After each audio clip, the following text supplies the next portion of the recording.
Assalamualaikum warahmatullahi wabarakatuh. Alhamdulillah, pemirsa berjumpa lagi di channel Sang Pembaharu. Insyaallah hari ini kita akan lanjut tema pluralisme agama.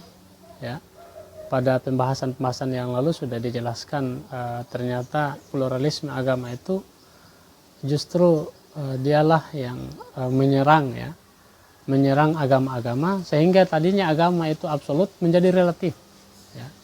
Maka mindset berpikir penganut agama bisa jadi tidak meyakini agamanya sendiri, bisa jadi dia ragu terhadap agamanya, ya, karena pada video-video yang lalu itu jelaskan bahwa Islam, kalau kita sebagai umat Islam meyakini bahwa Islam itu adalah agama yang benar, wahyu yang diberikan juga benar, ya, dan itu tidak boleh diragukan.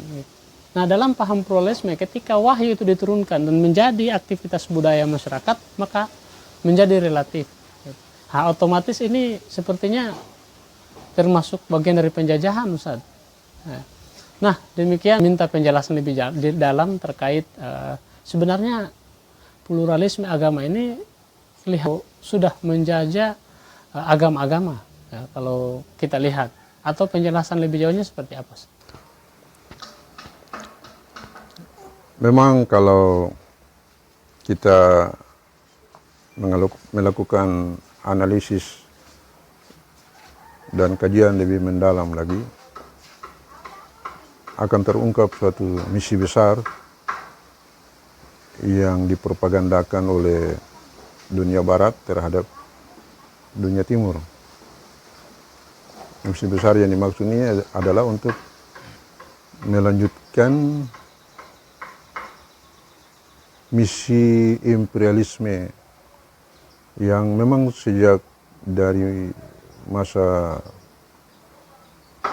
awal-awal menjelang dan memasuki masa modern abad ke-19, Barat tidak pernah berhenti melakukan upaya-upaya penjajahan atau imperialisme terhadap dunia timur, terutama Asia dan Afrika.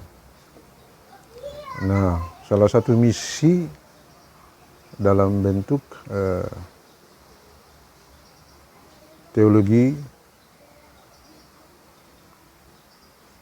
pemikiran keagamaan, kita akan melihat ternyata pluralisme agama ini adalah suatu bentuk baru penjajahan yang dipropagandakan oleh dunia barat. Kita sudah membahas pada diskusi-diskusi kita kemarin bahwa penjajahan yang dilakukan oleh pluralisme agama ini adalah terhadap agama secara keseluruhan. Jadi kalau imperialisme fisik yang berupa militerisme itu mungkin berkaitan dengan suatu wilayah tertentu, tetapi ini melingkupi seluruh penganut agama. Jadi dia lebih luas cengkraman yang mau dilakukan karena berkaitan dengan seluruh penganut agama. Penjajahan yang dimaksud itu adalah berupa absolutisme yang diperjuangkan oleh pluralisme agama ini. Jadi mereka dengan keyakinan bahwa kebenaran agama adalah relatif, itu bukan untuk mematikan agama sama sekali, apalagi untuk menghilangkan agama dari muka bumi. Tidak, bukan itu maksud mereka. Mereka hanya bermaksud menjadikan agama itu menjadi tidak lagi punya daya, lemah secara keyakinan, akidah, sehingga tidak bisa bangkit. Nah, olehnya itu agama dibuat menjadi relatif. Jadi ditundukkan, bukan dimatikan atau dihilangkan, tapi ditundukkan dengan menjadikan mereka sebagai kepercayaan atau kebenaran yang real. Jadi saya melihat ini sangat berbahaya, paham ini. Dan itu harus kita pahami, sehingga jangan sampai kita terjebak. Kebanyakan para akademisi atau para intelektual yang mengaku terdidik secara akademisi dunia barat tidak paham mengenai masalah ini. Beberapa intelektual cendekiawan di Indonesia ini saya anggap tidak paham apa maksud atau misi terselubung dari paham ini. Jadi supaya kita pahami bahwa ternyata ini adalah misi penjajahan dunia barat terhadap semua agama, agar agama-agama tidak hidup, tidak kuat berkembang. Agama selalu dalam kecurigaan sebagai sarang konflik. Nah, padahal kalau kita mau menggali lebih mendalam agama masing-masing, setiap orang akan dengan sendirinya menjadi orang penganut agama yang damai, yang saling menghargai satu sama lain. Jadi toleransi itu sebenarnya sudah suatu paham yang baik sebenarnya. Sikap toleransi yang diajarkan agama-agama sebenarnya sudah cukup untuk menciptakan perdamaian. Tapi karena ada misi yang terus dilanjutkan oleh Barat, sehingga agama harus ditundukkan, dilemahkan, karena dikhawatirkan kalau mereka ini punya semangat mengamalkan agama, misi mereka tidak akan jalan. Barangkali ini yang pada kesempatan ini saya sampaikan demikian agar kita bisa memahami. Jadi apa itu pluralisme agama? Itu suatu bentuk baru penjajahan terhadap agama-agama di seluruh dunia. Misi itu adalah misi Barat untuk mempertahankan kekuasaan mereka atas seluruh penganut agama. Jadi dia lebih luas dan lebih mendasar karena berkaitan dengan keyakinan setiap pemeluk agama. Barangkali untuk sementara. Alhamdulillah tadi sudah kita dengarkan ya, kalau pluralisme agama ini sebenarnya secara tidak langsung merupakan penjajah baru ya. Itu kalau dulu kita di Indonesia dijajah oleh Belanda, ya ruang lingkupnya hanya negara kita saja. Kemudian Portugis menjajah Indonesia, ruang lingkupnya negara kita saja, tidak pada negara lain. Tapi pluralisme agama melampaui itu semua. Target wilayahnya itu melampaui semua apa yang dialami oleh negara kita. Semua di ruang lingkupnya dunia lah setelah dijajah, dunia ini dijajah. Karena semua agama, bukan hanya Islam, agama-agama lain pun dijajah oleh pluralisme agama dengan konsep paham yang dibangun itu. Nah, saya akan sedikit mungkin melanjutkan pertanyaan saya. Ya. Sebenarnya yang dijajah oleh pluralisme agama itu terhadap agama-agama, apanya yang dijajah? Karena dalam agama ini ada keyakinan, ada ibadah, atau apa yang dijajah? Ya, pertanyaan bagus ya. Maksud atau misi penjajahan yang dilakukan oleh pluralisme agama itu adalah keyakinan para pemeluk agama kepada agamanya bahwa agamanya yang paling benar. Jadi agama-agama itu berasal kepada suatu absolutisme yang diyakini oleh para penganutnya. Islam misalnya berdasar kepada kalimat tauhid, la ilaha illallah Muhammadur Rasulullah. Itu adalah absolutisme dalam Islam. Kepercayaan umat Islam terhadap absolutisme Islam yang terkandung di dalam kalimat tauhid ini mau dilemahkan. Masalah ibadah, orang Islam boleh mengamalkan agama, orang Islam boleh melakukan aktivitas hari-hari, baik dari segi akhlak, ibadah, silahkan, tidak dipersoalkan itu. Yang menjadi target itu adalah keyakinan akan absolutisme agama dari setiap agama.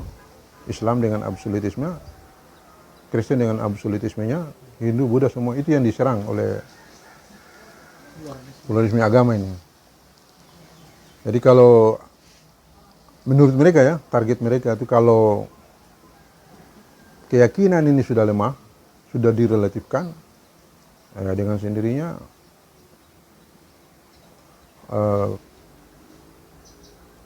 perkembangan agama itu juga menjadi terhenti. Ya, jadi ada semacam ketakutan bagi pluralisme agama ini. Kalau agama-agama ini menjadi kuat, jadi akan menggagalkan misi mereka. Islam terutama itu oleh mereka diancam sebagai ancaman besar untuk Islam dianggap sebagai ancaman besar karena Islam bisa menghalangi atau menggagalkan misi menguasai dunia dari mereka. Jadi Islam harus dikerdilkan, direlatifkan, sehingga umat Islam menjadi lemah karena keyakinannya juga sudah lemah. Jadi kalau orang sudah lemah keyakinan, ya apa yang mau terjadi silahkan saja. Dia kemudian menjadi bersikap apatis terhadap perkembangan yang tidak enak di lingkungannya. Jadi saya kira begitu, sasaran utama mereka itu adalah kepada keyakinan umat beragama terhadap agamanya, bahwa hanya agamanya yang benar. Ternyata pemirsa yang dijajah oleh pluralisme agama terhadap agama-agama, terutama adalah keyakinan mereka ya terhadap mungkin Tuhan yang mereka yakini, ya, terhadap kitab-kitab mereka yang mereka yakini, ya. Jadi khususnya berkaitan dengan teologi, ya, paham tentang keyakinan-keyakinan terhadap ketuhanan yang mereka anut. Ini yang mau diserang oleh pluralisme agama. Gitu. Tentu hal ini Ustaz kalau kita lihat ya sepertinya bisa memunculkan semacam kesyirikan bagi penganut-penganut agama mungkin ya. Bisa jadi begitu Ustaz. Bisa. Untuk melihat hal ini kira-kira penjelasannya lebih jauh seperti apa? Bagi Islam hanya Allah sebagai Tuhan. Tuhan satu-satunya. Allah adalah Tuhan satu-satunya. La ilaha illallah. Dan Nabi Muhammad adalah jalan satu-satunya untuk menyelamatkan seorang hamba untuk masuk ke dalam surga. Nah, pluralisme kemudian merubah bahwa kebenaran bukan hanya Islam. Seorang penganut Islam, dia di samping harus mempercayai agamanya benar, tapi juga harus percaya kepada agama lain, bahwa agama lain juga benar, dan agama lain juga bisa masuk surga. Padahal kita tahu bahwa ketuhanan dalam agama-agama lain itu ditolak oleh Islam. Kristen misalnya percaya bahwa Yesus adalah Tuhan, sementara Islam percaya bahwa Yesus adalah seorang nabi. Nah, kalau sampai ada orang Islam yang percaya bahwa kebenaran Kristen itu adalah benar, ya dia jelas syirik, karena dia juga membenarkan ketuhanan Yesus. Nah, berarti syirik di sini, letak kesyirikan. Jadi tidak boleh begitu. Seorang Muslim hanya percaya kepada Allah sebagai Tuhan satu-satunya dan menolak Tuhan-Tuhan yang lain. Ini prinsip dasar yang terkandung di dalam La ilaha illallah. Tidak ada Tuhan kecuali Allah. Nah, jadi harus yakin bahwa seorang penganut Islam harus yakin bahwa hanya Islam yang benar. Kalau orang Kristen menganggap bahwa agamanya juga hanya Kristen yang benar, ya silahkan kan. Kita bersikap tolerir. Kita tidak perlu menyalahkan. Hindu juga begitu. Kalau dia anggap ketuhanannya, doktrin ketuhanan saja yang benar, silahkan juga. Jangan menyalahkan. Nah, Islam melarang untuk kita saling menyalahkan. Islam mengajarkan kita supaya kita tolerir terhadap agama-agama yang lain tanpa harus membenarkan kepercayaan mereka. Itu kan sudah jelas di dalam surat Al-Kafirun. La a'budu ma ta'budun. Aku tidak menyembah apa yang kamu sembah.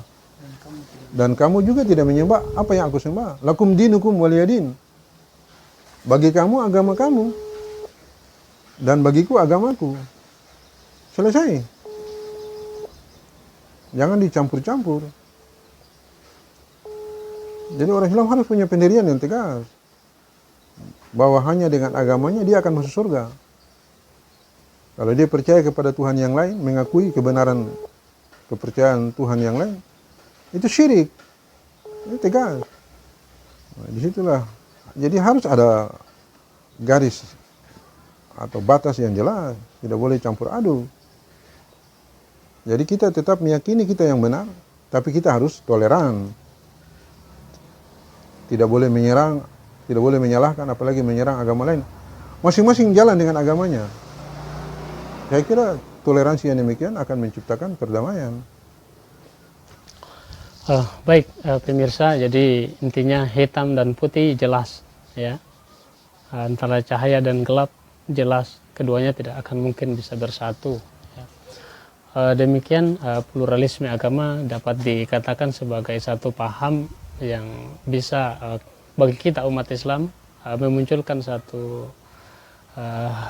kesyirikan, ya, sehingga meragukan keyakinan umat Islam sendiri terhadap Tuhannya, terhadap kitabnya, karena pluralisme agama menganggap bahwa semua agama masing-masing benar, ya, gitu. Semua agama benar. Nah, semua agama benar. Gitu. Tapi walaupun benar, tapi semua agama relatif. Gitu. Masih bisa diragukan kebenarannya juga. Ya. Itu yang diajarkan oleh pluralisme agama. Jadi kalau kita sendiri sudah ragu terhadap agama kita, bagaimana jadinya kan? Ya. Bisa kita gonta-ganti agama juga akhirnya. Ya. Dan ini bisa berbahaya. Ya. Olehnya itu kita harus berhati-hati, dan kita akan kaji lebih dalam lagi insya Allah pada pertemuan-pertemuan lainnya. Hari ini insya Allah 3 pertanyaan berkaitan dengan pluralisme agama, insya Allah, terkait penjajahan, ya, yang dilakukan oleh pluralisme agama terhadap agama-agama yang ada di dunia. Barangkali demikian kami insya Allah undur diri. Terima kasih Ustaz sudah mengisi satu pembahasan teologi dan pluralisme agama di channel Sang Pembaharu. Semoga ini menjadi pencerahan juga bagi teman-teman pemirsa. Dan kalau ada komentar yang insya Allah berupa pertanyaan, insya Allah bisa ditulis dalam kolom komentar. Dan jangan lupa like, subscribe, and share video ini supaya kami bisa bersemangat untuk menyebarkan video-video lainnya yang bermanfaat. Olehnya itu kami ucapkan terima kasih. Assalamualaikum warahmatullahi wabarakatuh.